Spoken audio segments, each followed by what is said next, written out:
Member नूर वगैरह उलमाए मिल्लत इस्लामिया, प्यारे दीनी ईमानी इस्लामी भाइयों, पर्दे की आड़ से समात फरमा रही मेरी माँ और बहनों, अस्सलाम वालेकुम व रहमतुल्लाह। नहमदुहु व नुसल्ली अला रसूलिल करीम, अम्मा बाद, फ़अऊज़ु बिल्लाहि मिनश शैतानिर रजीम, बिस्मिल्लाहिर रहमानिर रहीम। क़ाला क़ाला रसूलुल्लाह सल्लल्लाहु अलैहि वसल्लम, अन्निकाहु मिन सुन्नती फमन रग़िबा अन सुन्नती फ़लैसा मिन्नी। सदक़ल्लाहु मौलाना अज़ीम व बल्लग़ रसूलुहुन नबियुल उम्मियुल करीमुर रऊफ़ुर रहीम।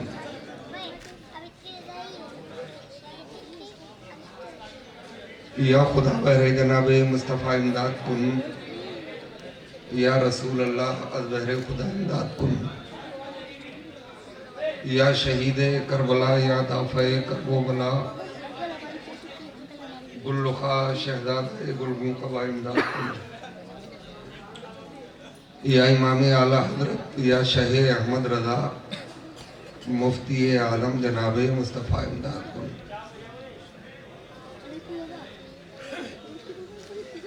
आपका जैसा मंशा है, जोर से या आहिस्ता से, मगर दिल की गहराइयों से मोहब्बत के साथ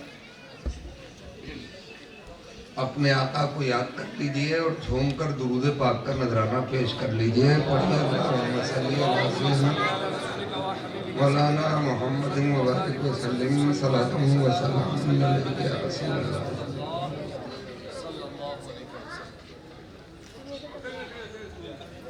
वाह क्या जूदो करम है शह बता तेरा। आवाज में पढ़ा, नहीं सुनता ही नहीं मांगने वाला तेरा।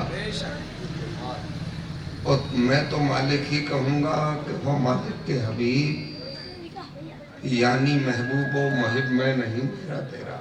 मत बड़ा मोहम्मद मुस्तफ़ा जलवा दिखा दो बेहिजाबाना।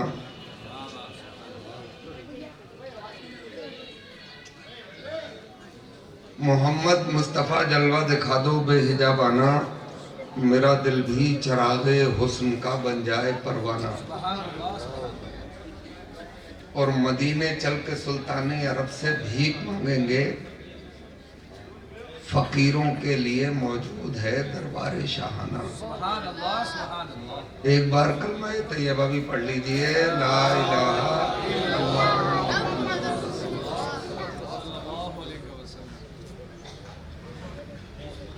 ये निकाह के मौके की तकरीब है। सुना है किसी बेटी की शादी है,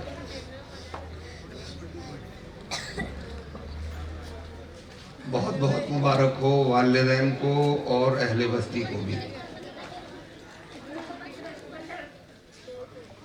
बहुत लंबी तकरीर में नहीं करूंगा,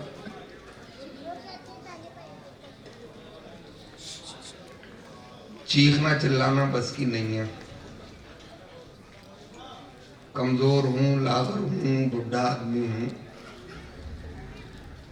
तो चीख नहीं मिलेगा। अच्छा, लंबी तकरीरों से कभी दिले फतह नहीं हुए। मुख्तसर गुफ्तगू से बड़ी कामयाबियां मिली। मुझे कैसी तकरीर याद है कि आप अगर चाहो तो आपकी जेब की डायरी की 3 लाइनों में उसे लिख लोगे।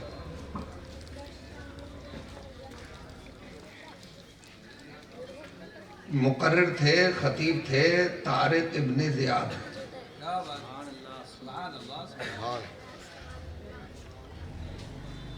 7,000 यानी मुख्तसर फौज लेकर एक बड़े मुल्क को फतह करने के लिए निकले थे।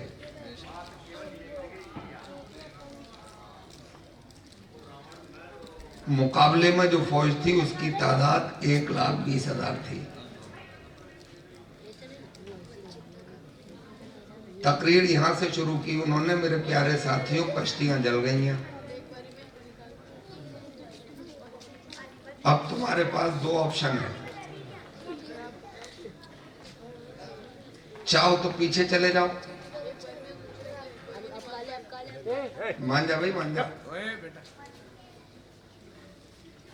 पीछे ठाटे मारता हुआ समंदर है, उसमें मगरमच्छ है, डॉल्फिन है, शार्क मछलियां हैं, जहरीले कीड़े मकोड़े, चले जाओ उनका निवाला बन जाओगे और तारीख में तुम्हें बुज़दिल, भगोड़ा और कमजोर लिखा जाएगा। और सामने कुफ्र की 1,20,000 फौज है। आगे बढ़ोगे, अगर कामयाब हो गए तो गाजी इस्लाम कहलाओगे, और अगर काम आ गए तो शहीद आज़म इस्लाम कहलाओगे। ये मुख्तसर तकरीर थी। उन 7,000 दीवानों के दिलों में वो इश्क मुस्तफ़ा का चिराग रोशन हुआ कि वो इल्लल्लाह का नारा लगा के आगे बढ़ गए। और अभी सूरज निस्फुन नहार से मगरिब की जानिब नहीं झुका था कि उन 7,000 दीवानों ने 1,20,000 को मार गिराया था और परचम इस्लाम बुलंद कर दिया। जानते हो नतीजा क्या आया?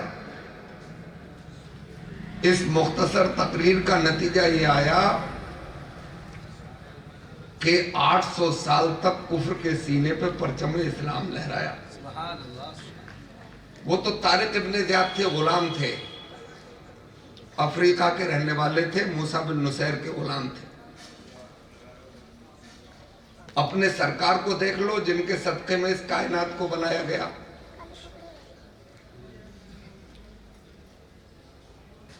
चालीस साल की दुनियावी उम्र शरीफ तक एक भी तकरीर नहीं की, एक भी खिताब, एक भी स्पीच नहीं, न किसी जलसे में, न किसी गली में, न किसी मोहल्ले में। हद तो यह हो गई कि आपने अपनी नबुव्वत का भी इजहार नहीं फरमाया। लोग जो कहते हैं ना 40 साल के बाद नबुव्वत मिली, झूठ बोलते हैं। खुद सरकार ने फरमाया मैं तो जब भी नबी था जब हजरत आदम भी नहीं थे, मगर तकरीर नहीं की। मगर आप मक्के के किसी अमीर से, किसी गरीब से, किसी जवान से, किसी बुजुर्ग से, किसी औरत से सवाल कर देते कि मोहम्मद के बारे में बोल, तो सब एक जबान बोलते थे कि जैसे मोहम्मद हैं ऐसा तो आज तक देखा ही नहीं। बरेली की जबान में सुनो तो ऐसे सुन लो शायद आपका मन लग जाए कि सारे अच्छों में अच्छा समझिए जिसे है उस अच्छे से अच्छा हमारा नबी, और सारे ऊंचों में ऊंचा समझिए जिसे है उस ऊंचे से ऊंचा हमारा नबी। है? तो इसका मतलब यह है कि इस्लाम तकरीरों से नहीं फैला है? और तलवार से भी नहीं फैला। इस्लाम अच्छे अखलाक से, अच्छे किरदार से फैला है। तकरीर नहीं की, नतीजा क्या है? अभी 1500 साल पूरे नहीं हुए। 571 ईस्वी में सरकार जलवागर हुए। 40 साल विदाउट तबलीग की जिंदगी निकाल दो, 1413 साल है। नतीजा मालूम है? दुनिया के कोने कोने में कलमा पढ़ने वाला इंसान मौजूद है। हैं? यानी कि दुनिया का हर चौथा आदमी कलमा पढ़ लिया है। ये कमाल तकरीर का थोड़ा ही है, ये कमाल इस्लाम की सच्चाई का है, पैगंबर इस्लाम के अच्छे किरदार का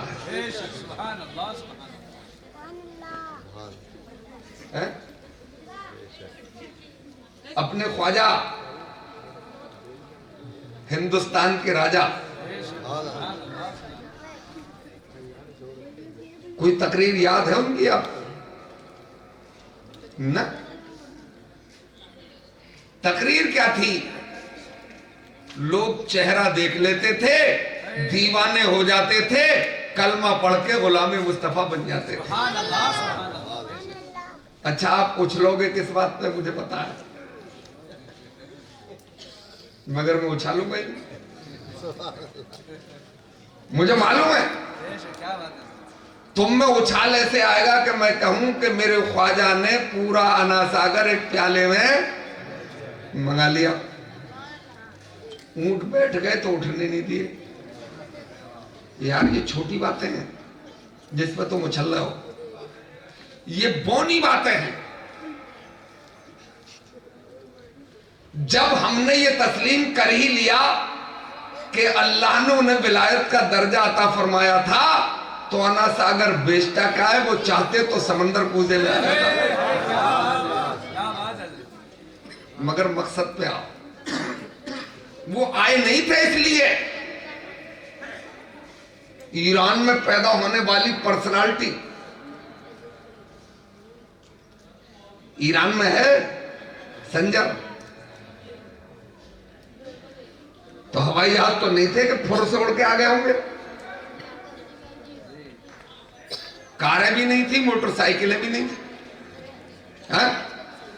पैदल आए थे, पैदल हजारों मील का सफर करके अना सागर को प्याले में मंगाने के लिए नहीं आए थे, ऊंटों को बैठाने और उठाने के लिए नहीं आए थे, बल्कि अल्लाह के बंदों को अल्लाह की बारगाह में झुकाने के लिए आए थे, और 90 लाख लोगों को कलमा पढ़ा के गुलाम मुस्तफा बनाया।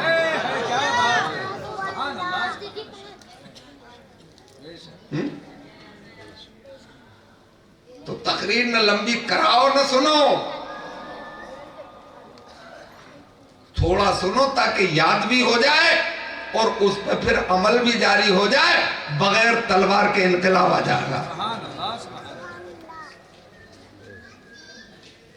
मैं आपको घुमाने लगा, घुमाऊंगा नहीं। मैंने जो सरकार की मशहूर हदीस पाक पढ़ी, अन निकाह मिन सुन्नती फमन रगीबा अन सुन्नती फलैसा मिन्नी। सरकार फरमाते हैं निकाह मेरी सुन्नत है। सुन्नत मतलब तरीका, जो इससे भागेगा बचेगा उसके लिए ये अल्टीमेटम है कि वो हम में से नहीं होगा। सरकार ने जहां ये फरमाया निकाह मेरी सुन्नत है, वहां ये भी फरमाया कि निकाह को जितना हो सके आसान करो, ताकि जिना मुश्किल हो जाए, है? और सरकार ने यह भी फरमाया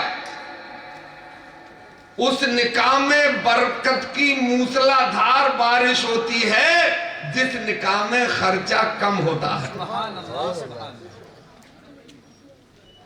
और सरकार ने यह भी फरमाया लोगों में ना थोड़ा डेवलप हो जाए बेटा,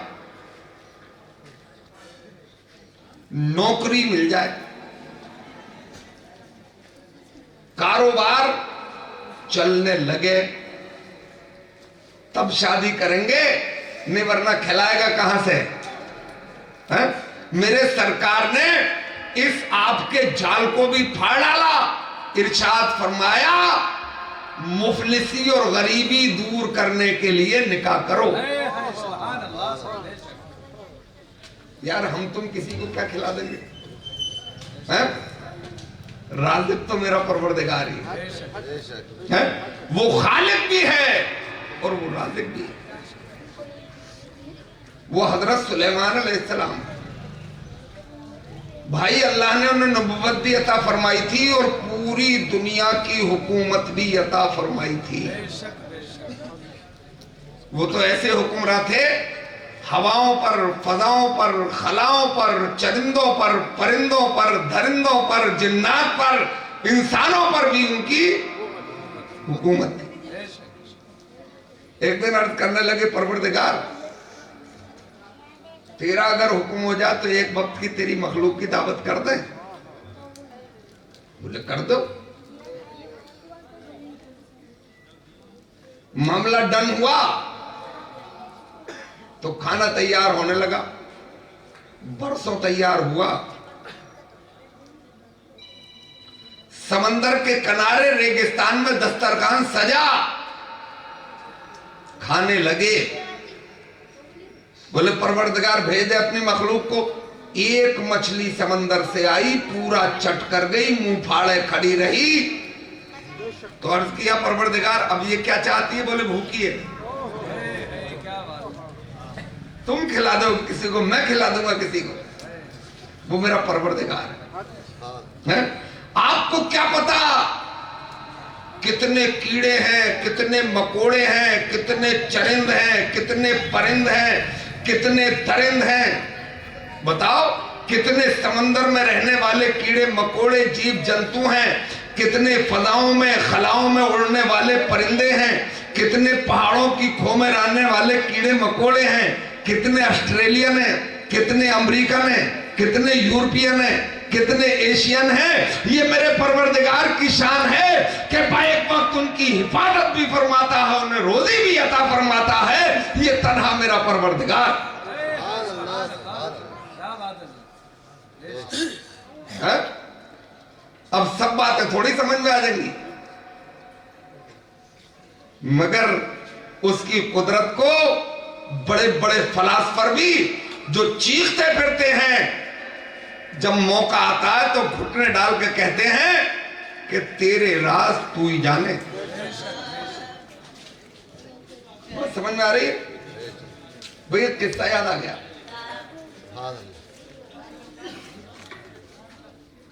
उठा बैठक मत करियो। एक बुजुर्ग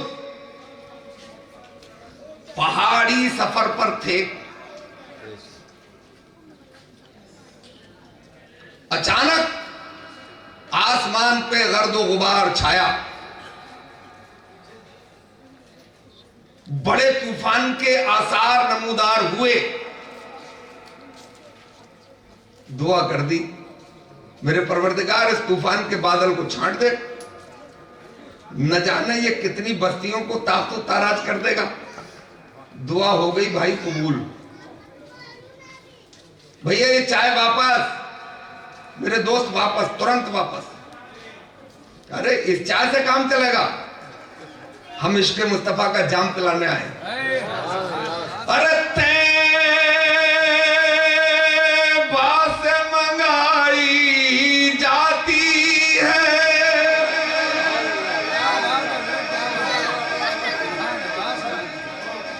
सीनों में छुपाई जाती है। अरे तौहीद की मैं प्यालों से नहीं, अरे नजरों से पिलाई।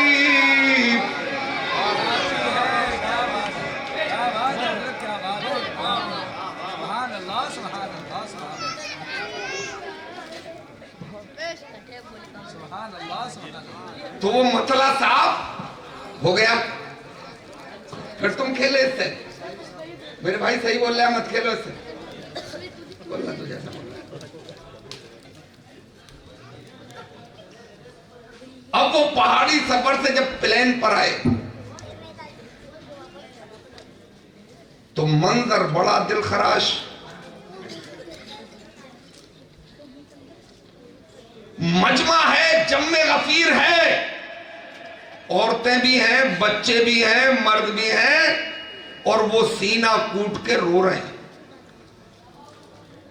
उन्होंने पूछा तुम पर कौन सी मुसीबत टूट पड़ी, तुम पर कौन सी आफत आ गई, एक वक्त रो रहे हो, और वो भी अंदाज बड़ा दिल को बेचैन करने वाला।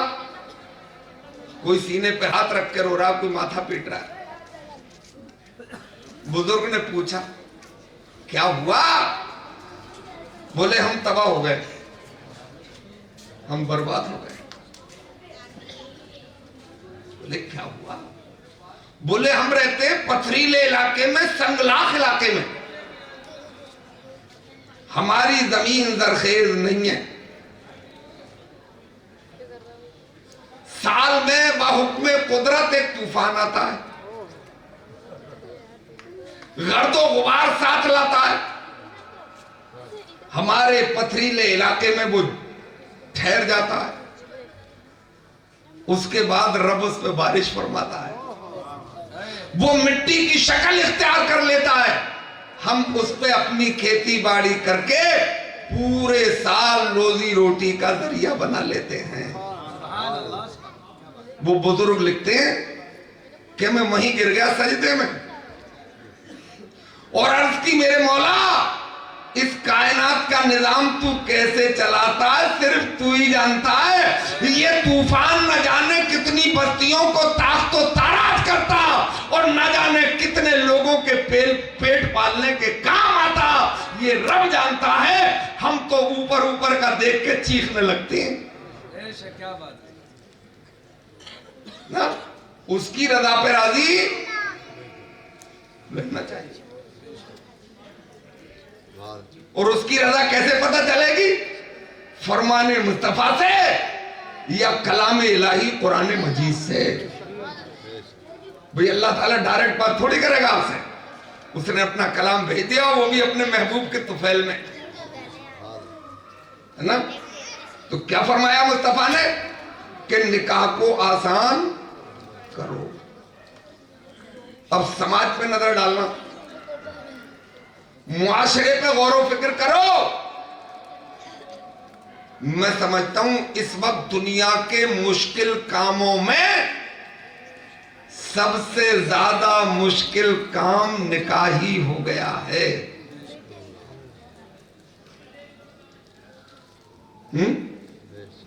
और वजह क्या है आपके यहां का पता नहीं, अपने इलाके का बता रहा हूं। जहेज की मारा मारी है?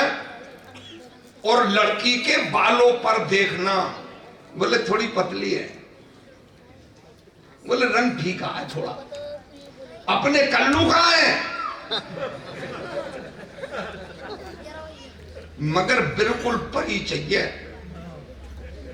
अरे कहां चक्कर में पड़े हो? जहां तुम देखने गए हो ना बेटी, तुम्हारा भाई है तभी तो गए, रामलाल के थोड़ी चले जाओगे हैं? और भाई को अगर भाई नहीं निभाएगा तो बताओ फिर कौन निभाएगा? 19-20 चला लो। हमने बड़े गोरे जोड़ों में निफाक देखा है, कचहरी के चक्कर लगाते हुए देखा है। मोहब्बत अल्लाह डालता है और काले और गोरों में जोड़ा नहीं मिल रहा है, और हमने उनमें बेतहाशा मोहब्बत देखी। क्या बात है? लिख लो मेरा जुमला, अगर किरदार कनीज़े फातिमा का नहीं है तो गोरी भी 1 महीने में चुड़ैल लगने लगती है, और अगर काली है उसका किरदार इस्लामी है तो मोहब्बत की नजर से देखो परी लगने लगती।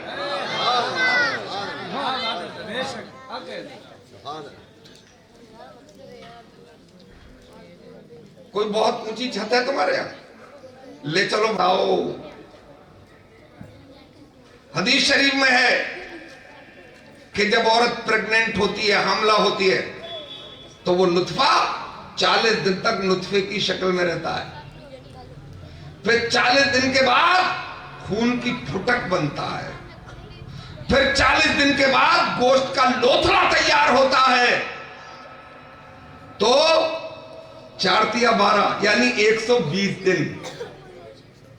120वें दिन परवरदिगार फरिश्तों को हुक्म देता है कि शिकमे मादर में जाओ और इसे इंसानी शक्ल अता कर दो। अब निकले पैर, अब बने हाथ उंगलियां, अब बने ये फूल की पत्ती जैसे मोटे होंठ, किसी की बारीक खड़ी हुई नाक, किसी की मोटी है। अब बनी आंखें। हदीस शरीफ में है कि उसी दिन परवरदिगार ये भी फरिश्तों को हुक्म देता है कि अब इसकी तकदीर भी लिख दो। पेट में लिखी जा रही है तकदीर। कहां? शिकम में, पेट में। क्या खाएगा लिख दो। बर्गर खाएगा, चाउमीन खाएगा, है? मटन खाएगा, चिकन खाएगा, लिख दो। करेगा क्या ये भी लिख दो। गुंडागर्दी करेगा या नमाज पढ़ेगा लिख दो। ओडी खरीदेगा या फॉर्च्यूनर या फरारी लिख दो। प्रधान बनेगा, चेयरमैन बनेगा, एमपी एमएलए बनेगा, जो भी बनेगा लिख दो। और दुनिया में जिएगा कितने दिन ये भी लिख दो। मेरी माँ, अगर तुम तक बात नहीं पहुंच रही हो तो पहुंचाओ तो। हदीस शरीफ में है कि अभी 119 दिन हुए हैं, बाकी जिम्मेदारी शुरू। अब वुजू कर, अब बिछा मुसल्ला, अब पढ़ शुक्राने के 2 रकात नमाज नफिल। अब हाथ उठा रखती बारगाह में गिड़गिड़ा के, मेरे परवरदिगार तेरा करम है बेकरां कि तूने मुझे मां बनने की हैसियत अता फरमा दी। क्योंकि मां बनना बड़ी नेमत है ना, है? अभी तो वो महकूम है आपकी, है? जो कुरान में है, अर्रिजालु कव्वामूना अलन निसाए, हमने मर्दों को औरत का अफसर बनाया। हाकिम तो अभी तो महकूम है। और जैसे ही साहिब औलाद होती है उसी दिन से हुकूमत शुरू हो जाती है। भाई बच्चों की तो हाकिम हो ही गई है। मेरे परवरदिगार तूने करम फरमाया। मेरे मौला, मेरे जो पेट में, मेरे शिकम में जो बच्चा पल्ला है, मैंने सुना है तेरे महबूब के जरिए कि तू आज उसकी किस्मत लिखवाएगा। मेरे परवरदिगार इसकी किस्मत में जाहिल होना नहीं, आलिम होना लिख दे। इसकी किस्मत में गरीब होना नहीं, अमीर होना लिख दे। इसकी किस्मत में दुनियादार होना नहीं, इसकी किस्मत में दीनदार होना लिख दे। मेरे परवरदिगार इसको ईमानी लंबी उम्र अता फरमा दे। यूं कहो मेरे परवरदिगार बाबा फखरुद्दीन का सच्चा गुलाम बनना लेते। अब परवरदिगार इरशाद फरमाएगा, फरिश्तों रोको कलम, रोको। मेरे परवरदिगार हुआ क्या? बोले मेरी बंदी ने दुआ की है, इल्तिजा की है, और वो भी अपने लिए नहीं, जो अभी दुनिया में आया ही नहीं है, उसने कोई गुनाह किया नहीं है, उसके लिए दुआ कर रही है। फरिश्तों अब वही लिखना जो इसकी मां चाहती है।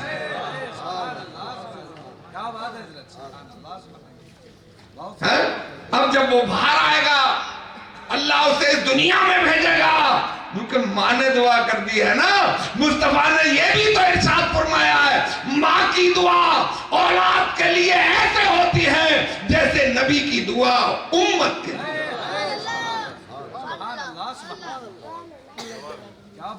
अब दूसरी जिम्मेदारी शुरू होती है, दूध पिलाने वाली।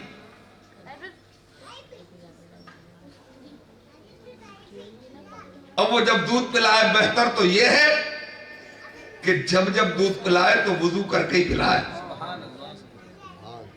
भाई भागा दौड़ी का जमाना है, चल मत कर वुजू, फर्ज थोड़ा ही है, वाजिब थोड़ा ही है। मगर हमने अपने बुजुर्गों की तारीख में पढ़ा है कि ये बाबा फरीद गंज शकर अब्र रहमत उनके मरकत पर गौर बारी करे। है ना। उनकी वालदा का खुद बयान है कि मैंने फरीद को कभी इस आलम में वुजू नहीं पिलाया कि मेरा वुजू ना हो। क्या बात है।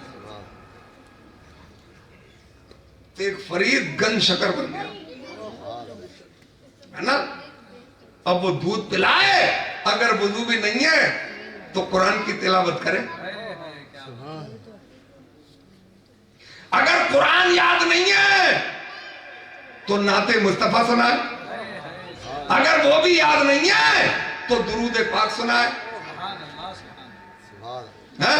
और ये भी याद नहीं है, निरी पौनी है, निरी जाहिल है, तो ये तो सुनहरा युग है, ये तो टेक्नोलॉजी का जमाना है। मोबाइल खोल के कुरान बोल दे, कुरान की तिलावत आ जाएगी, नाते मुस्तफा आ जाएगी, दुरूद पाक आ जाएगा। मैं ये इसलिए कह रहा हूं कि माँ सीने से दूध फिट कराती रहे और कानों से उसके जहन पे कलामे पाक लिखती रहे, वो बड़ा होकर इस्लाम का एक अजीम शाकार बने। एक चीज और नोट करो, तुमने नहीं करी होगी,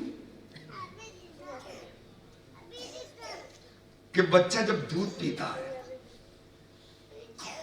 तो क्या तो उसकी आंखें बंद होती हैं, देखना, और वो आंख खोलता है तो पिस्तानों पे नजर नहीं, बल्कि वो ऐसे आंखें नटेर के मां के चेहरे की तरफ देखता है। कुल्लु मौलूदिन अला फितरतिल इस्लाम, हर पैदा होने वाला बच्चा इस्लाम के फितरत पर पैदा होता है। ये हदीस में है, हदीस में लिखा है कि उसके माँ बाप अगर ईसाई हैं तो वो ईसाई हो जाता है, यहूदी हैं तो यहूदी हो जाता है। यहां से ये बात भी तो निकाल के कही जा सकती है कि जिसके माँ बाप दुनियादार होते हैं तो बेटा भी दुनियादार होता है, और जिसके माँ बाप शरीयत वाले होते हैं उसके बेटे में भी इश्क मुस्तफा का चिराग जला होता है। क्या बात है ना। और जब दुनिया में आता है तो सादा जहन की डायरी लेके आता है, उस पर कुछ भी लिखा हुआ नहीं होता है, सादा होती है भाई। तभी तो आपका बेटा पानी बोलता है, तभी तो रोटी बोलता है,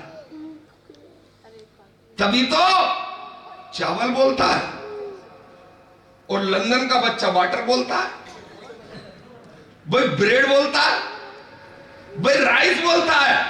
यहां इसलिए बोलता है कि अम्मा पानी बोलती है, वहां इसलिए वाटर बोलता है कि उसकी मां वाटर बोलती है। जब ये चीजें जबान के जरिए बच्चा मां से सीख सकता है तो मां से बच्चा कुरान भी सीख सकता है, हदीस भी सीख सकता है, मुस्तफा जाने रहमत का गुलाम भी बन सकता है। क्या बात। एक चीज और अगर नुक्ते की मन लगाओगे समझ में आएगी। अगर थोड़े ये इतनी अजीम शख्सियत, अल्लाह इन पे अपना कर। इनके बड़े भाई तो हमारे मरकजी दारुल उलूम आला हजरत के कायम करदा मदरसा मंदर इस्लाम के चीफ मुदर्रिसों मुफ्तियों में शुमार है, मगर भोले बहुत है। अब ये कितने भोले हैं तो आपको ही पता होगा, भोले न होते तो आप कहां रख लेते, इमामों की तो किल्लियां उड़ा दे, वो भी मिडिल स्टम्प, है ना। एक चीज और नोट, दूध पिलाने की मुद्दत है 2.5 साल। कितनी है भाई? ये 2.5 साल मुद्दत रखी गई, इसी से रिदात का मसला साबित होता है। इसी मुद्दत में मेरे बच्चे ने आपकी बेगम का दूध पी लिया तो वो आपकी बेगम का रदाई बेटा, आपका भी रदाई बेटा, अब उससे निकाह नहीं। जरा भाई सुनो, ये तो खास बात है। दूध तो 2.5 साल के बाद निकल आया जा सकता, मगर रजाई मसला नहीं होती। ये मेडिकल ने तय किया है, आज ये साइंस में तय हो गया है कि पैगंबर इस्लाम तेरी भी कोई दुनिया में मिसाल है। ये 2.5 साल की मुद्दत इसलिए रखी कि मां के दूध के साथ साथ मां के बॉडी का स्ट्रक्चर भी दूध में शामिल होकर बच्चे की बॉडी में शामिल हो जाता है। स्ट्रक्चर ऑफ बॉडी,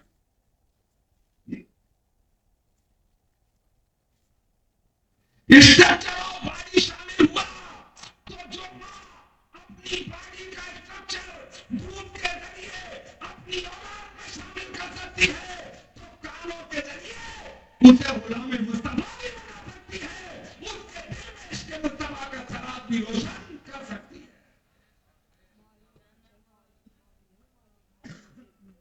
अच्छा, औरत बहुत बोलती है, ज्यादा बोले, घर के कुछ मसले उसकी ज्यादा बोलने की वजह से बिगड़ जाए।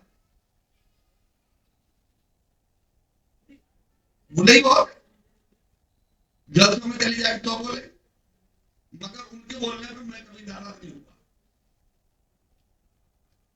उनको वो बस की बात नहीं है।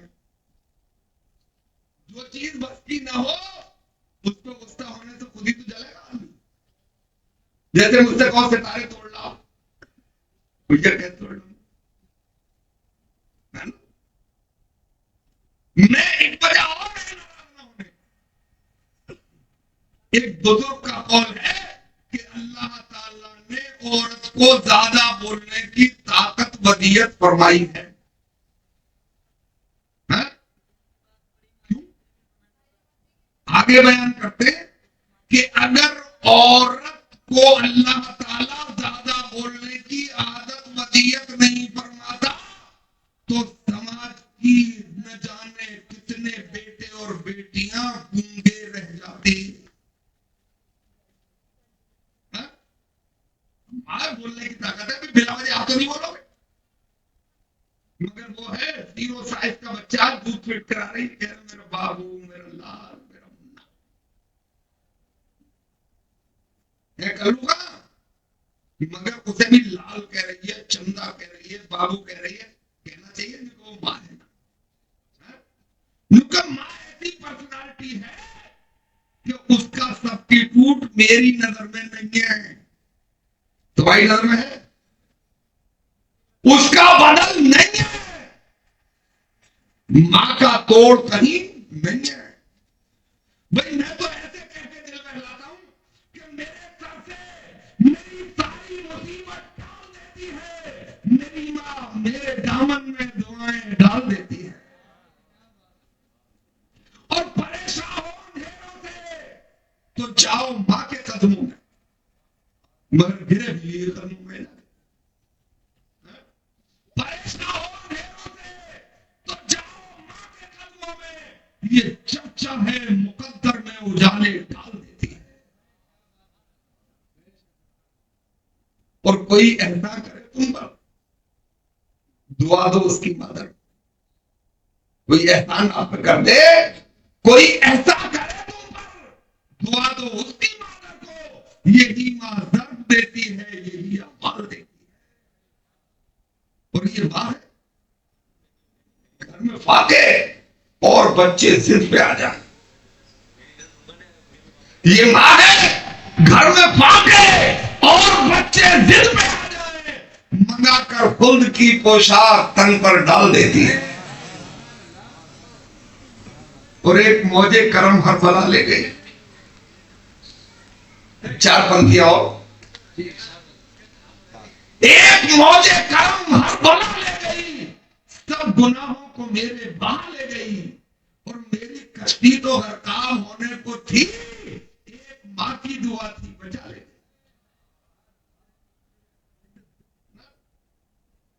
तो ज्यादा बोलने की ताकत अता फरमाई है।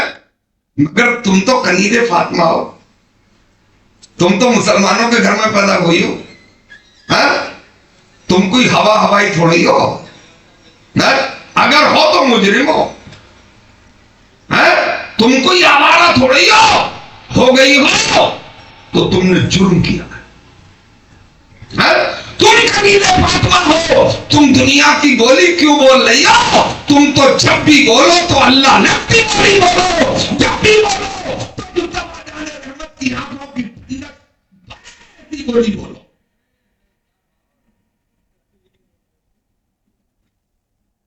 मगर उन्हें काटना पड़ेगा है? डोरी दे रही है तो बड़ी अलबेल झूलने पालने में झुला रही है, और लोरी के चंदा मामा दूर के बड़े पकाए बूर के आप खावे थाली में, हमको देने प्याली में, प्याली गई फूट और चंदा मामा गए रूठ। सुलाना चाह रही है पालने में जरा झूला देके। और अगर कोई बिहारी माँ है तो उसका अपना अलग अंदाज, उसके पास भी लोरियां, वो ऐसे लोरी दे रही है कि आरे आवा पारे आवा नदिया किनारे आवा, और सुनवा के कटोरवा में दूध भात ले आवा। मेरी माँ, मेरी बहन, तुझे वास्ता हजरत फातिमा का है, तुझे वास्ता भोली सकीना का। ये अभी 0 साइज का बच्चा है, इसकी जहन की डायरी खाली है, कुछ लिखा नहीं है, और तू इसके जहन पर दुनिया लिखना चाह रही है। कर रही है, कहां प्याली और कटोरियों का जिक्र कर रही है, कहां सोने और चांदी का जिक्र कर रही है। अगर तू खलीले फातिमा है तो इस्लाम में भी लोरियां हैं, इस्लाम की लोरी सुना ताकि तेरा बच्चा मौके पर बंदे काम आता रहे, इस्लाम के भी काम आता रहे। इस्लाम में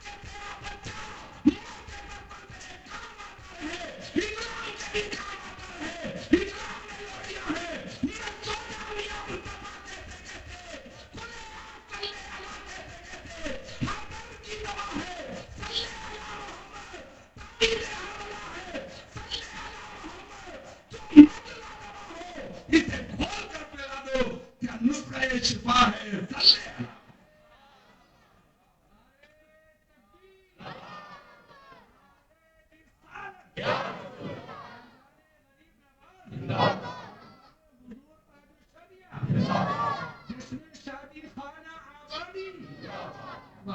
मैं तो ये कह के जा रहा हूं माओ से, अच्छा वो बोलती ज्यादा जलसे में भी क्यों बता दो, इनके मतलब क्यों वो मौलवी बात कहता ही ना।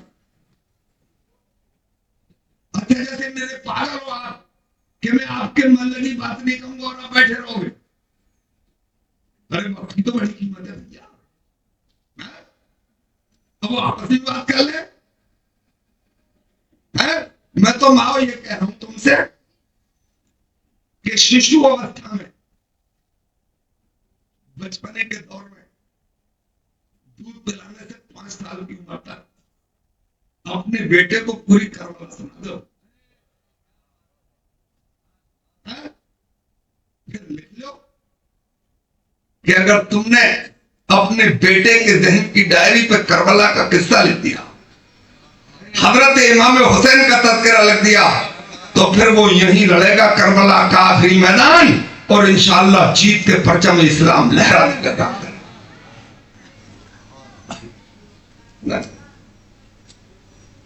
तो निकाह मेरी सुन्नत है, ये सरकार ने कहा है भाई,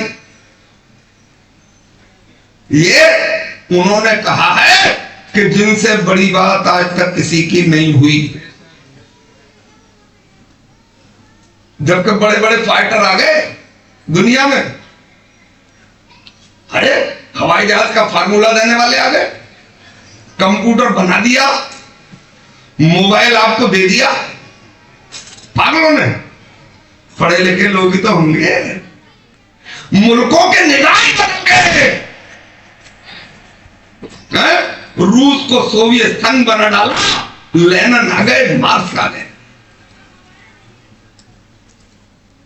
तो जो है जी जी अच्छा बैठे निजाम बदल गए। चर्चे तो खूब हुए मगर टूट गया सोवियत। जो समरकंद खा गया था, जो बुखारा खा गया था निजाम, जो उज्बेकिस्तान खा गया था, जो चेचनिया खा गया था, जो अफगानिस्तान खा गया था, मगर 100 साल नहीं टिक सका। मगर अपने मुस्तफा को देख लो, अरे दुनिया के अजीम बॉलरों, गुगली फेंकना या फास्ट बॉल है, मगर सरकार को बोल्ड तो क्या कर पाओगे? सरकार को आज तक कोई हीट भी नहीं कर पाया, यानी चकमा भी नहीं दे पाया। ये तन्हा पैगंबर इस्लाम की शान है। तो निकाह को आसान करो ना। मुझसे कम से कम 100 लड़की वालों ने कह रखा, अगर कोई मुनासिब रिश्ता हो तो बताइए। लड़का वाला एक भी नहीं कहता है, दादा बना घूम रहा है, वो क्यों कहेगा? अब मैंने एक रिश्ता बताया भी एक साहब को, बोलो कोई बायोडाटा। मैंने कहा लड़की शरीफ है, 5 वक्त नमाजी है, सुबह को उठ के कुरान की तिलावत कंपलसरी करती है, बाप भी नमाजी है, दीनदार माहौल है। उसके सुनने के बाद भी ये पूछ रहे हैं कि उसके भैया क्या करें, उसके अब्बा क्या करें। इसका मतलब माल पर नजर है। और मैं ये कहता हूं कि दुनिया वालों के देनों से कभी पूरा नहीं पड़ता। जब अल्लाह और उसके रसूल अता करते हैं, घर तो तभी भरता है। इसीलिए बोले कि कौन देता है देने को मुंह चाहिए, देने वाला है सच्चा हमारा।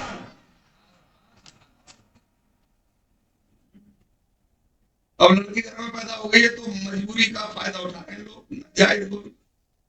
एक ना लड़के ने आगे ब्रेक वाली नई आई थी मोटरसाइकिल, मेरे पास रुकी, चू चू करके रुकी, बोले हजरत अस्सलाम वालेकुम। मैंने जवाब दिया और मैं आगे बढ़ा, बोले हजरत कुछ जल्दी में लग रहे हो। मैंने कहा यार काम बता। बोले शादी हो गई है। मैंने कहा मुबारक हो। बोले हजरत वो माफी मांगने आया था। मैंने भाई शादी करके कौन माफी मांगता? बोले आपको दावत न दे सके, भूल गए। मैंने कहा यार मौलवी को दावत खिलाने में क्या रखा, अभी तो तेरे वक्त आएंगे जब चाय खिला दी है। मगर उसे कहां चैन पड़ रहा था। बोले हजरत ये गाड़ी वहीं से मिली है।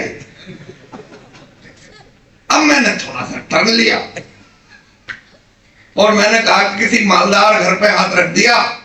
बोले ना गरीब है। तो मैंने ये 60-70 हजार रुपए की गाड़ी, हैसियत नहीं तो कैसे दे देगा? उस वक्त उतनी कीमत थी, तो लाख से भी ऊपर हो। हम क्या जाने, हम तो हरिपुर लोग हैं। आप लोगों सुन ले,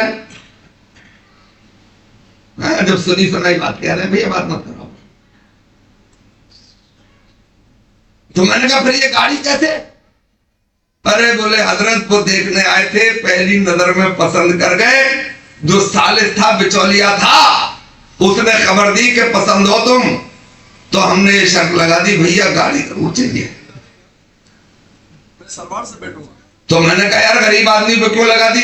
बोले हजरत अगर शादी में मोटरसाइकिल नहीं मिलती तो रेपुटेशन खराब ना हो जाती। इससे पहले 2 भाइयों को मिल चुकी है। तो मैंने कहा फिर कैसे दे दी? बोले 4 बीघे जमीन थी, बेच के दे दी। मैंने कहा और लड़की नहीं है? बोले अभी तो 2 हैं। अरे मैंने कहा तूने जुल्म कर डाला यार।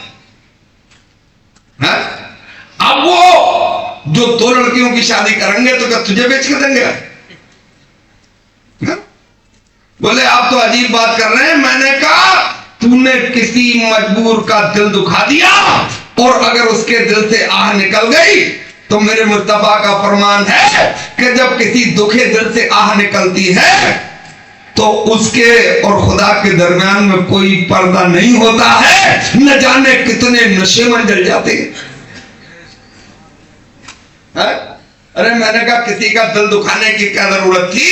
अगर तुझे यही काम करना था, गाड़ी पे ही सवारी करना थी, तो ये काम तो यार मैं कर देता तेरा। बोले तुम कैसे कर देते? मैंने कहा जुमे के दिन तकरीर में ऐलान कर देता कि ये हमारी मिल्लत का जवान भीख की गाड़ी पे सवारी करना चाहता है, इसकी मदद कर दो। एक जुमे में नहीं, 2 में हो जाता, 2 में नहीं 3 में हो जाता, फिर भी नहीं होता तो मैं तेरा साथ नहीं छोड़ता, मस्जिद के दरवाजे पे चादर बिछा देता। अब आए भाई छोड़ गुस्से, अब आए पूरे जलाल में, अब निकाली आंखें। अच्छा आंखें निकाल रहे थे इसलिए कि हम तो इमाम थे, इमाम को तो ये दुनिया वाले कमजोर की जोरू समझने लगे, जो चाहे छेड़ के चला जाए, है ना। आंखें निकाल के बहुत गुस्से में बोले क्या भिखारी समझ रखा है? अरे मैंने कहा पगले अभी तुझे ये गुमान है कि भिखारी नहीं है।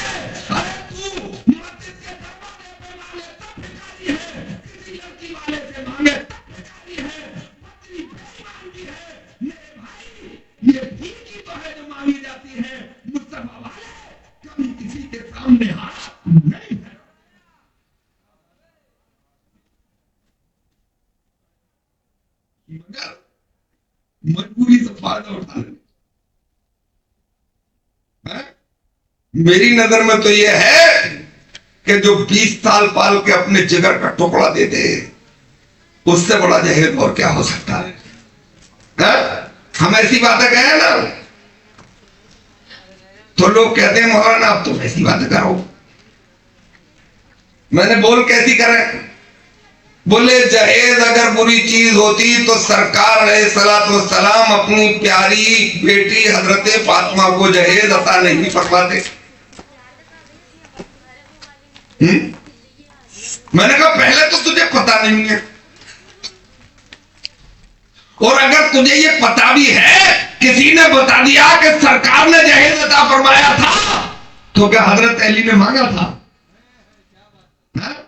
हालांकि जब डीपली जाएंगे आप गौर व फिक्र करेंगे, अपने जय्यद उलमा से पूछेंगे, कुतुबीनी करेंगे, तो पता ये चलता है कि सरकार ने निकाह के अलावा अपनी बेटी को एक कील भी अता नहीं फरमाई थी।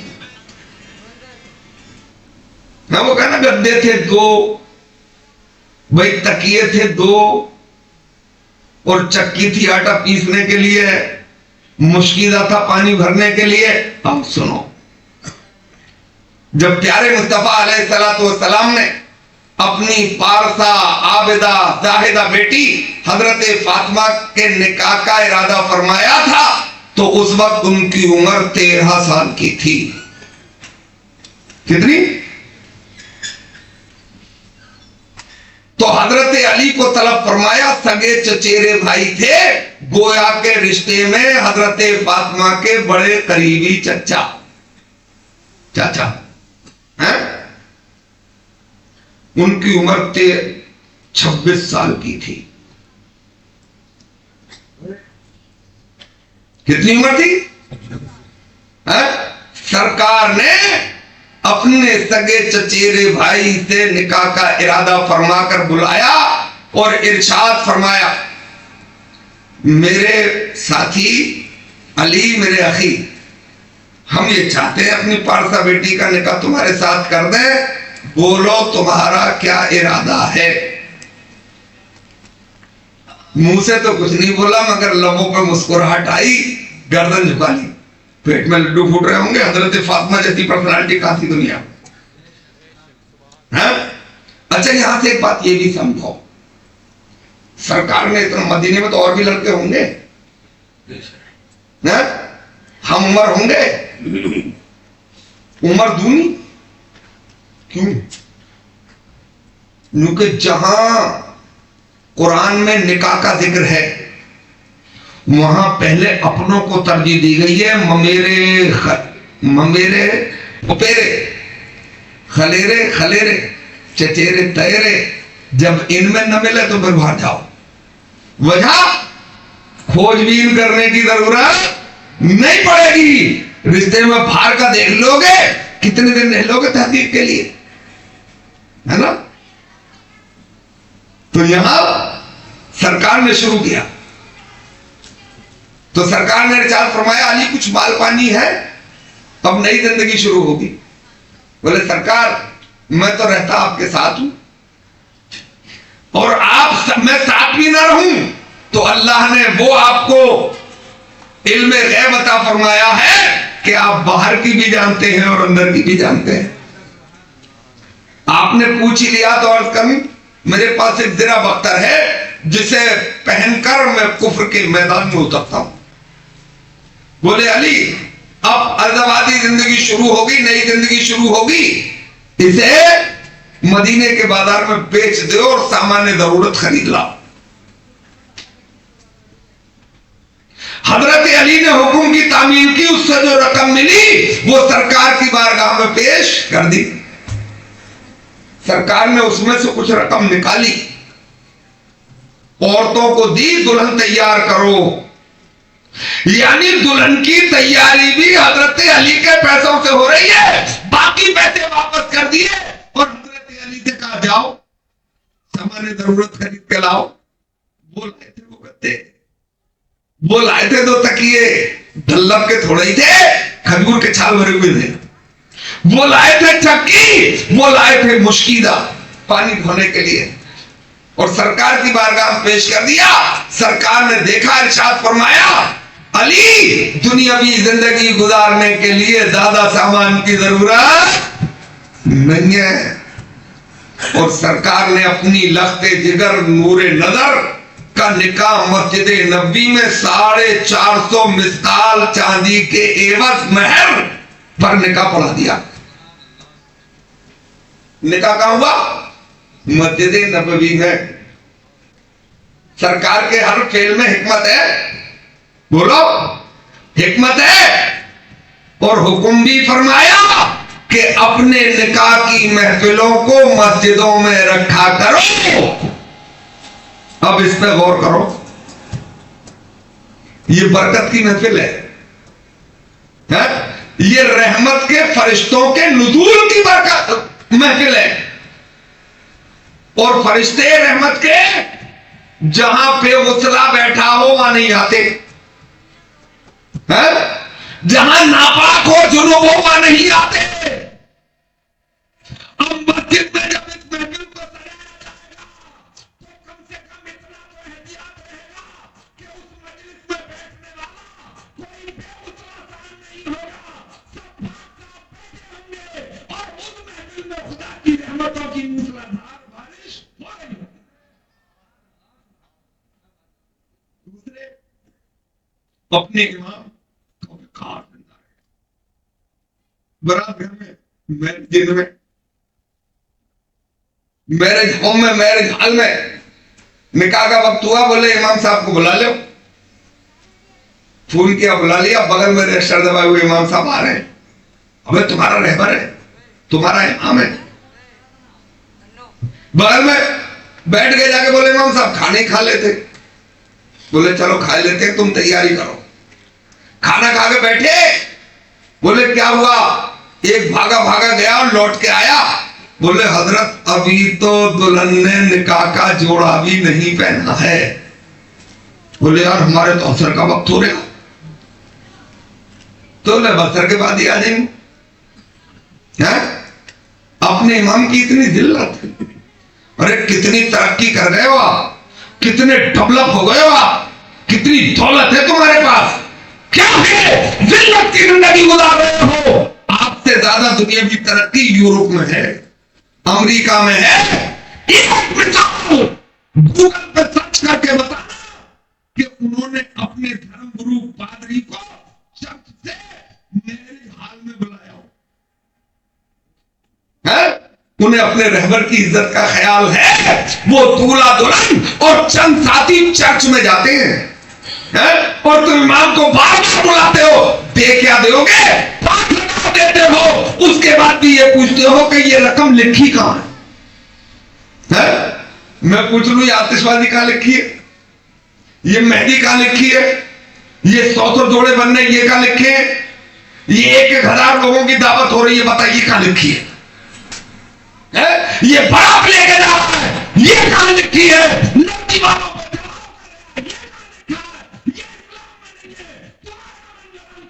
ये इस्लाम में है कि अपने रहबरों का ख्याल रखो।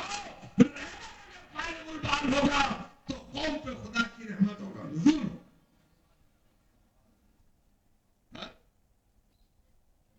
अगर परेशान गरीबों, नादारों, परेशान हालों की शरीफ बेटियों से निकाह करो और फिर घर पर खुदा की रहमत का नुज़ूल देखो। मैं कैसा समझना चाहता हूं, वैसे लग रहा हूं कुछ थक गए। अगर थके हुए ने सुनो, हमारे एक बुजुर्ग गुजरे हैं, अरे 1 घंटे ज्यादा हो गए। नाम था उनका फुदैल इब्ने अयाज।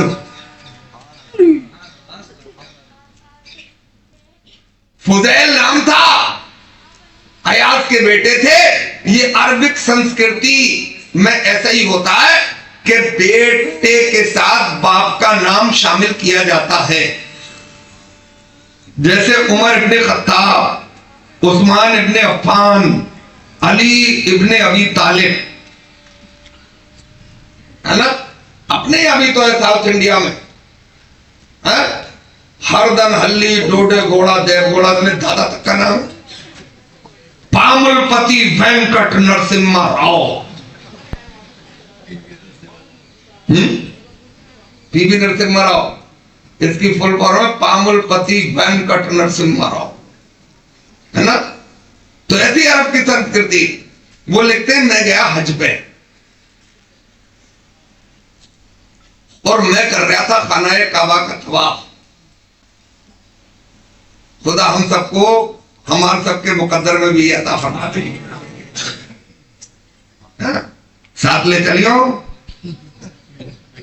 नहीं करेगा तो चुप बातें अपनी जा, औरतों में जाकर बैठ जा, वो कर रही बातें वही कर ली जा। बोले मैं कर रहा था खानाए काबा का तवाफ,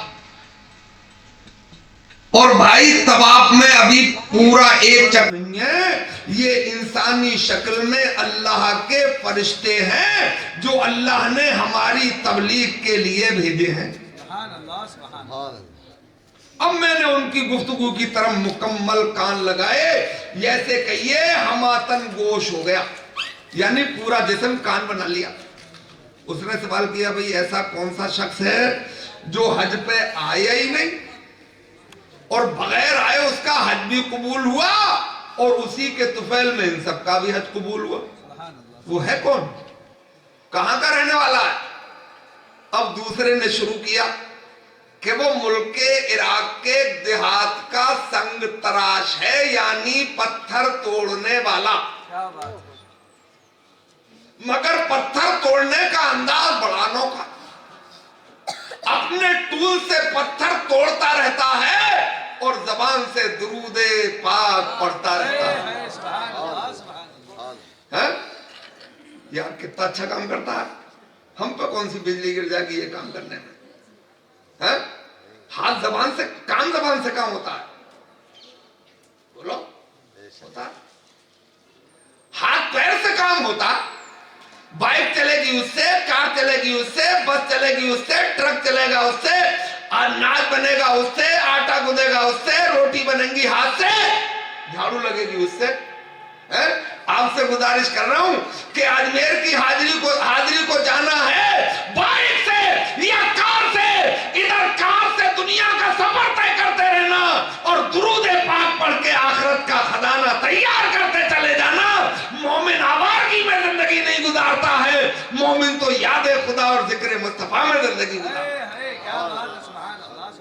मेरी माओ, तुम भी ना आटा बाटा गूंदा करो, 2 मुक्की ज्यादा लगाया करो, रोटी अच्छी बनती है उससे, कर्रा करके गूंदा करो, मगर साथ में दुरूद पाक पढ़ती रहा करो। इधर तुम्हारी जिंदगी भी समझ जाएगी और तुम्हारे खाने में बरकत भी हो जाएगी। पत्थर तोड़ता रहता है, दिल में है तमन्ना, बोले एक दिन हम भी जाएंगे खाना एक काबा का तवाफ करेंगे। है एक दिन हम भी जाएंगे सफा और मरवा में सही करेंगे। एक दिन वो भी इंशाअल्लाह आएगा, मुजदलिफा में जाएंगे, मिना में जाएंगे, अरफात में जाएंगे। और जब यहां सब फराइज अदा हो जाएंगे तो फिर लोगों से कहेंगे कि आओ चलो हाजियो आओ, शहंशाह का रोजा देखो। अरे काबा तो देख चुके, काबे का काबा देखो, फिर मदीने की सुनहरी जालियां देखो, क्या बात है। फिर सब्ज गुम्बद पे नजर पड़ेगी। तरीका यह है कि रोज थोड़ी थोड़ी रकम बचाकर इकट्ठी करते हैं। अच्छा, ये फार्मूला भी जिंदगी गुजारने का है, ये इस्लाम ने दिया है। कोशिश करो कि आमदनी से खर्चा कम हो, चाहे 2 ही पैसे क्यों ना हो। एक दिन वो आएगा कि वक्त के सूरमा बन जाओगे और आमदनी से खर्चा ज्यादा कर लिया तो कोढ़ी के कोढ़ी रह जाओगे, है ना। कुछ लोगों को और दिखाने की ललक, भिंडी जब खरीद कर लाए 100 रुपए किलो बिक रही होंगी, डॉक्टर ने बताई, किसी हकीम ने लिखा है किताब में जब महंगी हो तभी खाइयो। अभी लौकी खा ले, अभी गोभी खा ले, शिमला मिर्च खा ले, आलू से काम निकाल ले। 1 महीने में धड़ाम हो जाए, 10 रुपए किलो आ जाए तो भिंडी भी ले आइयो, है ना। बचा, कोशिश कर, जिंदगी को स्ट्रांग कर, मजबूत कर, ताकि किसी के सामने हाथ फैलाना ना पड़े। अब वो इकट्ठे कर रहे थे यार, एक दिन इतनी रकम हो गई कि वो हज पे जा सकते थे, उमंगे थी, जोश था ईमानी। भाई पर्चा दाखिल कर दिया, अर्जी लगा दी, और अर्जी लग गई तो कबूल भी हो गई, इसलिए कि बात जो दिल से निकलती है असर रखती है।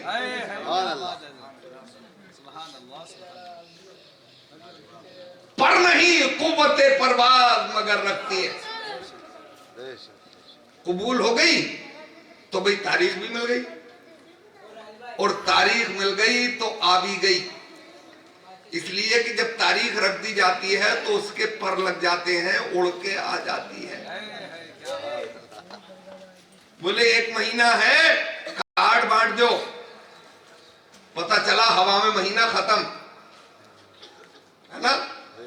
अब तारीख आ गई, अब सुबह को सफर पे जाना है, और वो भी वो सफर कि जिस सफर का आज तक कोई जवाब नहीं है।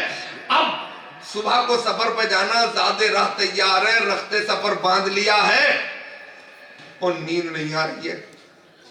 आ भी कैसे जाती, मुझे भी नहीं आई थी, है ना।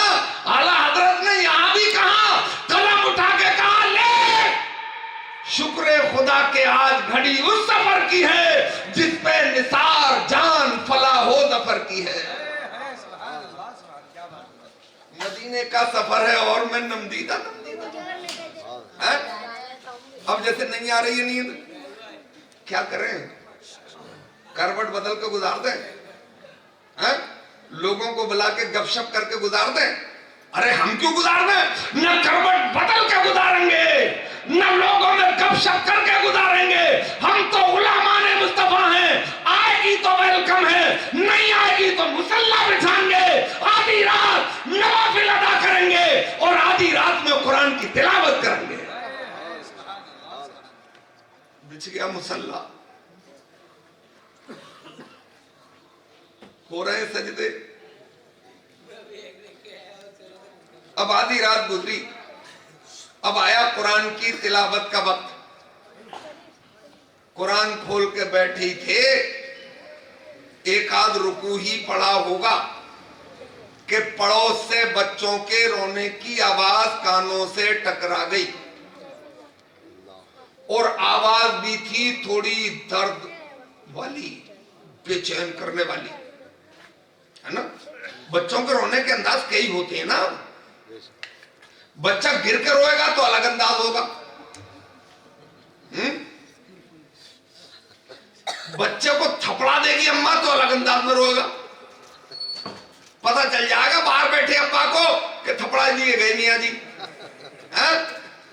अब वो तो आदमी की बॉडी लैंग्वेज से भी तो पता चलता है ना, नजर अगर कर रही है तो सब कुछ पता चलता है। और जब बच्चा भूख से रोता है तो उसका अंदाज अलग होता है। बेशक हैं? वो दिल को छीलने वाला, जिस्म को बेकरार करने वाला अंदाज होता है, वही अंदाज था यार। मोमिन का दिल कहां चैन मिल जाता। लोग कहें मुसलमान बड़ा जालिम होता है, बड़ा क्रूर होता है। अबे तुम बड़ा झूठ बोल रहे हो, मोमिन से ज्यादा रहम दिल कोई नहीं होता है। 1000 साल रहे थे, ये दिल्ली का किला भी हम नहीं बनाया था, आगरे का किला भी हम ही ने बनाया था, कुतुब मीनार भी हम ही ने बनाई थी, डिक्टेटरशिप थी, दिल्ली की जामा मस्जिद भी हम ही ने बनाई थी, दुनिया का अजूबा ताजमहल भी हम ही ने बनाया था। मेरे भाई बहलूल भी यहां आया था, बहलूल लोदी, इब्राहिम लोदी की भी हुकूमत हुई थी यहाँ, इब्राहिम लोदी भी रहे थे यहाँ, मेरे भाई अलाउद्दीन खिलजी भी रहे थे, इब्राहिम बहमनी भी यहाँ रहे थे, फिरोज तोलक ने भी हुकूमत की थी, मेरे भाई मोहम्मद तोलक ने भी यहाँ हुकूमत की थी, बाबर भी यहीं थे, हुमायूं भी यहीं थे, अकबर भी यहीं थे, डिक्टेटरशिप थी। मगर दुनिया वालों होश में आओ, हम रहम दिल थे, हमने तुम्हें अपनी छत्र छाया में रखा था और यह बताया था कि मोमिन मेहरबानी करता है, किसी के ऊपर जुल्म नहीं करता। क्या बात है, बेशक हक है। मगर अब तो मैं ऐसे कहता हूं, तेरे जुल्म का मैं गिला करूं, मुझे हक ही क्या है। कुछ गर्दन वर्दन नहीं हिलाई आपने। तेरे जुल्म का मैं गिला करूं, मुझे हक ही क्या है, मैं कौन हूं। मगर इतनी बात जरूर है कि ये दोस्ती के बईद है। अब वो उठे, कुरान जुज़दान में रखा, उठे, टो लगाते लगाते दरवाजे पर पहुंच गए। अंदर से आ रही थी बच्चा रोने की आवाज, दस्तक दी। अंदर से घरदार आवाज खातून की, कौन है मेरे दरवाजे पे, आधी रात गुजरने के बाद पीट रहा है। बोले बहन तेरा पड़ोसी हूं। भाई आए क्यों आओ? बोले ये पूछने आओ बच्चे क्यों रो रहे हैं। बोले बैक टू पवेलियन, लौट जा, तेरी जरूरत नहीं है। आप कहोगे ये इस्लामी नजरिया नहीं है, औरत को तो जरा नरमी बोलना चाहिए, है ना? ना ना ना, ये इस्लामी नजरिया है। अगर कोई गैर महरम आया है तो सख्त लहजे में गुफ्तगू करे, प्यार से बोलेगी तो हो सकता दिल दे बैठे, क्या बात है, करना करके उड़ा दे।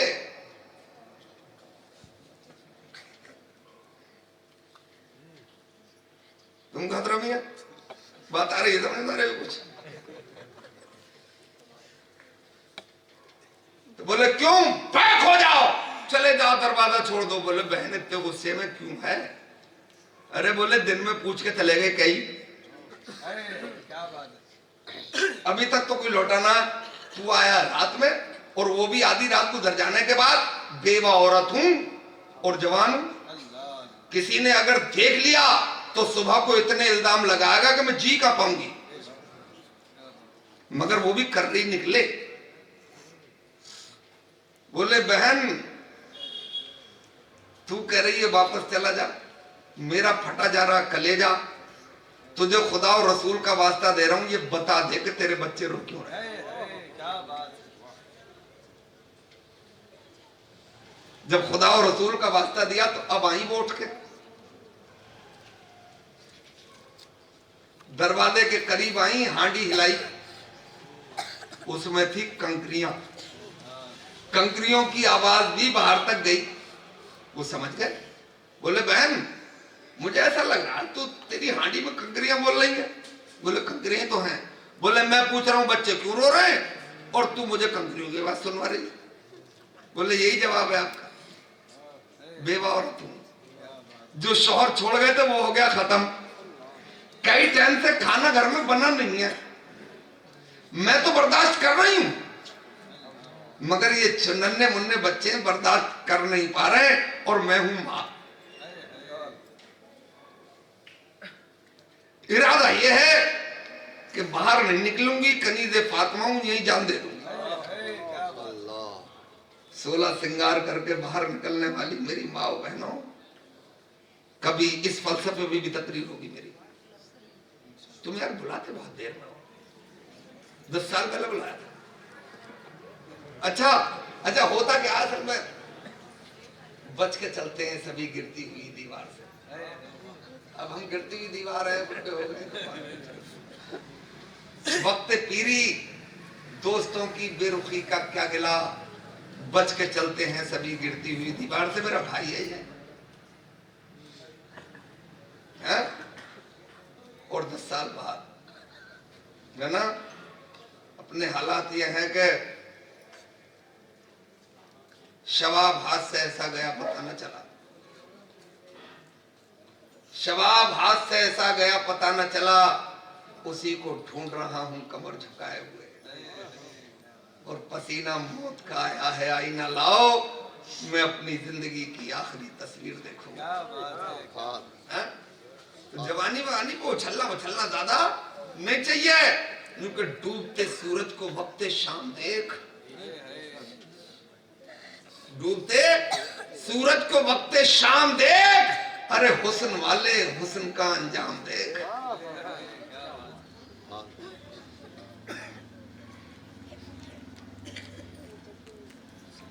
बोली बाप नहीं है, खाना बना नहीं है, मैं हूं मां, बच्चे रो रहे हैं, ये कंकरियां भर के चूल्हे पर रख के तसल्ली दे रही हूं, आग जला दी है, बोले पकेगा तो मिलेगा। नहीं मानेगा, नहीं मानेगा, पकेगा तो मिलेगा। कहीं बताओ पत्थर भी उबाले जा सकते हैं, कहीं कंकरियां भी पकाई जा सकती हैं, मगर ये मां है। हाँ, मेरी माँ की दुआओं का असर है मुझ पर, मैं डूबता हूं समंदर उछाल देता है ना। अरे बोले बहन रुक जा जरा, यहीं खड़ी रही हो दरवाजे पे, मैं अभी आया लौट के। बोले कई पूछ के ऐसे ही गए थे, मगर वो थे सफर हज का था, जो ज्यादा राह पका हुआ सामान था वो उठाया, रकम की थैली उठाई, पहुंच गए। बोले बहन थोड़ा सा दरवाजा खोल दे, तुझे पकाने की जरूरत नहीं है, पका पकाया लेके आया हूं, बच्चों को खिला दे ताकि मेरे दिल को तसल्ली हो। बहन जैसी मुड़ी, बोले बहन रुक जा, ये थैली भी पकड़ ले, ये तेरे कल का इंतजाम है। और सुन, तेरी गली में तुझसे चौथे मकान में रहता हूं, कभी जरूरत पड़े तो अपने भाई को याद कर लेना, खुद तो भूखा सो जाऊंगा, मगर तुझे और तेरे बच्चों को कभी भूखा नहीं सोने दूंगा। अब हज पे तो आ नहीं सकते थे, न रास्ते सफर था न ज़्यादा राह, मगर अल्लाह ताला ने इस अमल को इतना कबूल फरमाया कि बगैर आए हज भी कबूल कर लिया, और लाखों लोगों का उन्हीं के तुफैल में हज भी कबूल कर लिया। नारे तकबीर, नारे रिसालत, फैज़ाने आला हजरत, फैज़ाने गरीब नवाज, फैज़ाने हुजूर ताज शरिया, जश्न शादी खाना आबादी। लॉजिक है इसके पीछे, वजह है इसके पीछे, उसे भी तरह गहराई से लो। घूंगे का गुड़ मत खाओ, ज्यादा भोले मत बना करो, अल्लाह ने जो दिमाग दिया उसका इस्तेमाल किया करो। लॉजिक क्या है? एक काबा तो वो है जो दुनिया के वस्त में है, दुनिया के बीचों बीच में, सेंटर में, उसका पूरी दुनिया के कोने कोने से जाने वाला आदमी तवाफ करता है। बैतुल्लाह अल्लाह का घर है, सिर्फ वही घर लगता है आपको अल्लाह का। ये मोमिन का दिल क्या है? अरे ये भी तो अल्लाह का घर है। उन्हें चैलेंज है जो गरीबों नादारों को परेशान करके, कमजोरों को परेशान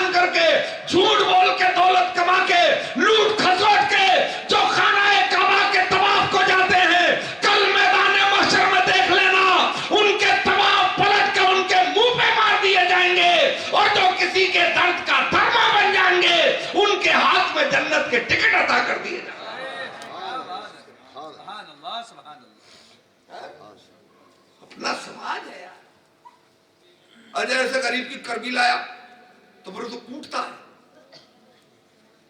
मारता है, बात बात में है,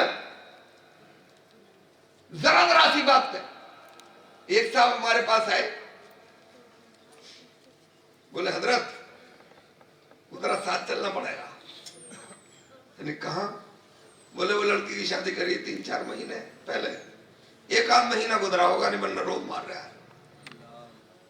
अरे मुझे ख्याल आया, मेरे बच्चों ने जिद की, 6 महीने पहले मैं बकरा ले आया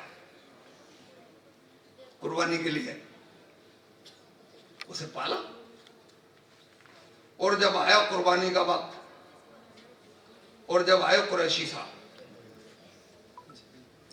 अरे बच्चा एक वहां कोने में बिलख रहा, लड़कियां चढ़ गई छत पे, और मैं भी हौसला नहीं बना सका कि इसके गले को छुरी चला दूं। यार सोचो, एक जानवर से 6 महीने में जब इतना लगाव हो जाएगा तो बाप और माँ को 20 साल में अपनी बेटी से कितना लगाव हुआ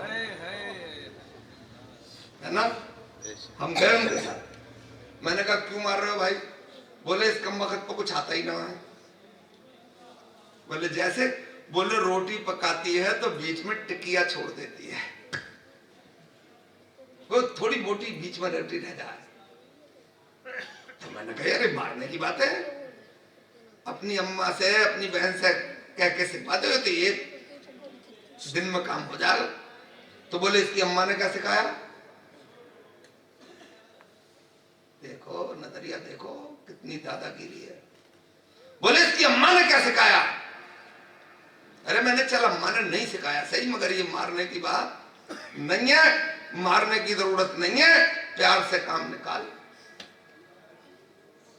तो बोले मौलाना तुम क्यों आगे? भाई जाओ अपना काम करो, इसे एक मुक्के में सीधी कर दूंगा। अरे मैंने कहा चल अपना काम कर, 25 साल में मैं सीधी नहीं कर सका, तू क्या सीधी कर देगा? जब इसकी फितरत में सीधा होना नहीं है, वो सीधे कैसे हो जाएगी?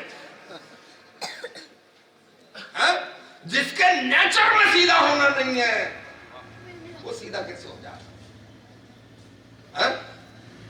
अल्लाह ताला ने उसे बाईं पसली से पैदा किया, और पसली का सेब टेढ़ा होता है। देख लियो किसी दिन उसे ताकत लगा के सीधी करने की, होगी ना टूट जाएगी, और मोड़ियों तो टूट जाएगी। एक अंग्रेज ने लिखा कि ये निकाह क्या है? ये 2 बिजली के तारों का संगम है जो नेगेटिव और पॉजिटिव होते हैं।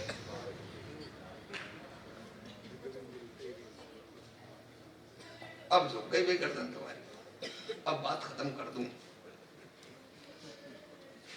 तो नेगेटिव और पॉजिटिव अगर वो सही नहीं जुड़े, स्पार्किंग होती रही, खतरा है घर का मिक्सर जूसर ग्राइंडर भी फूक जाए, फ्रिज भी फूक सकता है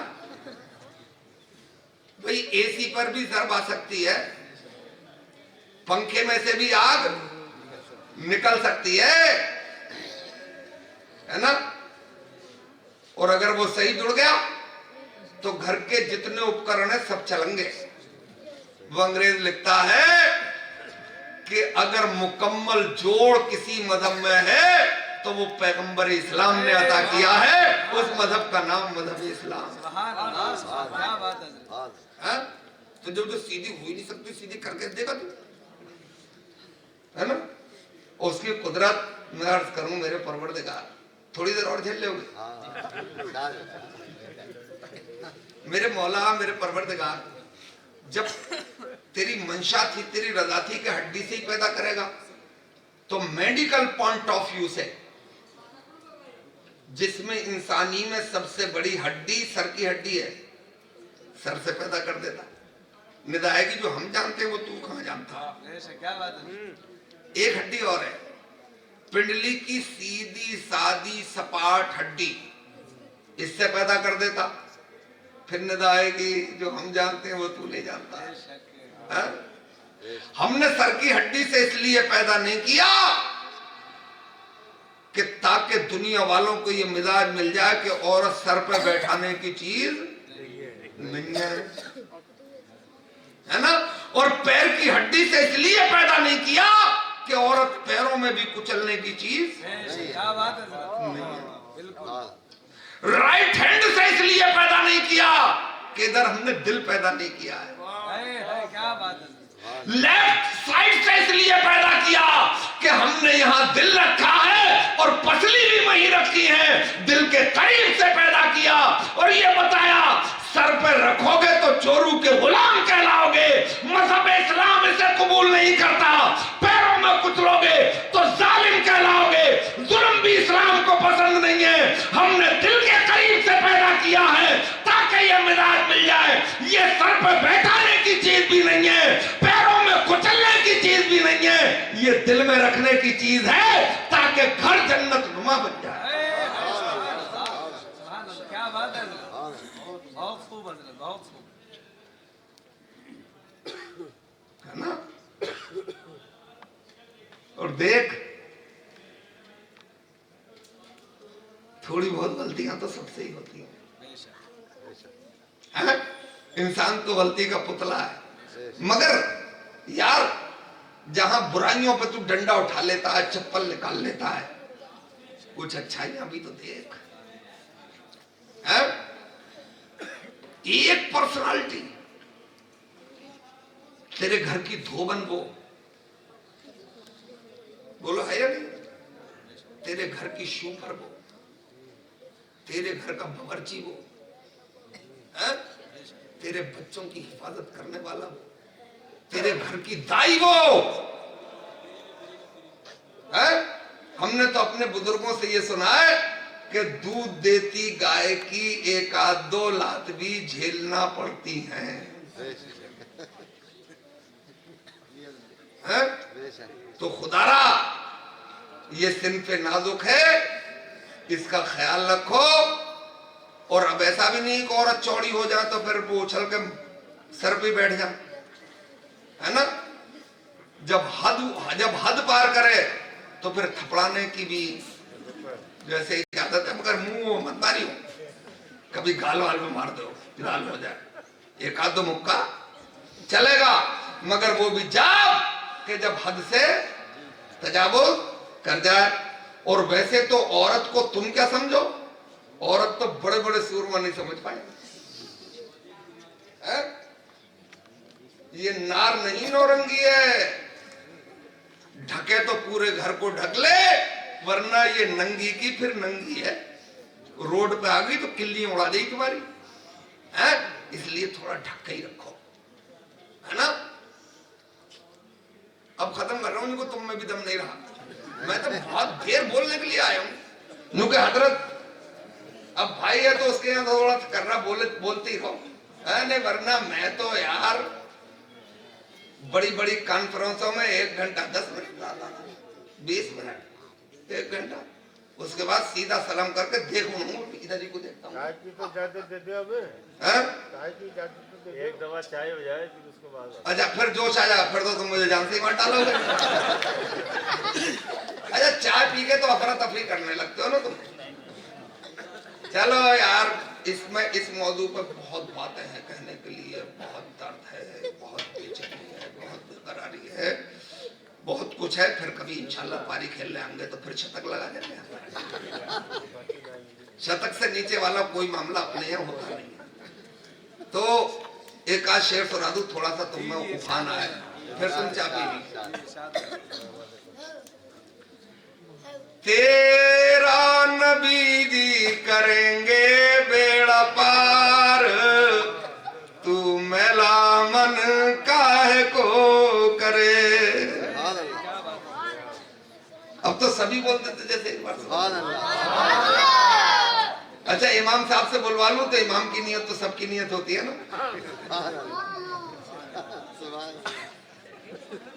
तेरा नबी जी करेंगे बेड़ा पार, तू मैला मन काहे को करे।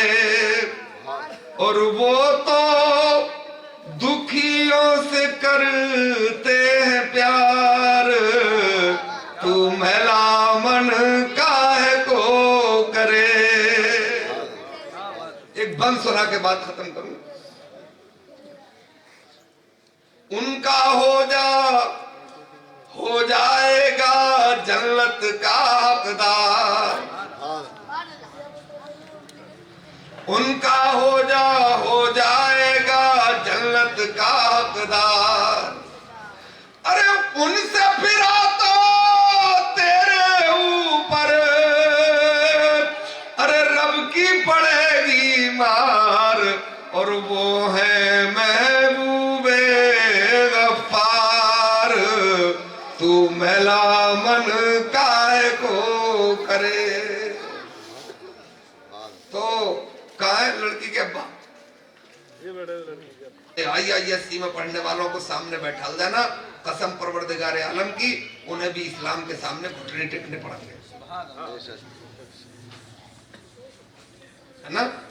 पानी का फार्मूला था HO, अब पता चला कि बदल गया फार्मूला, H2O कर दिया। अबे तुम फार्मूले बदलते रहो अपने।